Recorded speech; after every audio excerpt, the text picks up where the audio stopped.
Sir અમે આશા બહેનોની supervisor છે.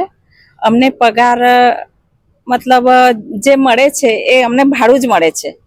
અમને પગાર નહીં, મહેનતું મળે છે અમને ભાડા પેઠે, અને એટલામાં અમને પોસાતું નથી. ટીએડીએ જ મળે છે અમને. એટલે પગાર ના કહી શકે, તમારો જે ખર્ચો પૂરું થઈ જાય છે.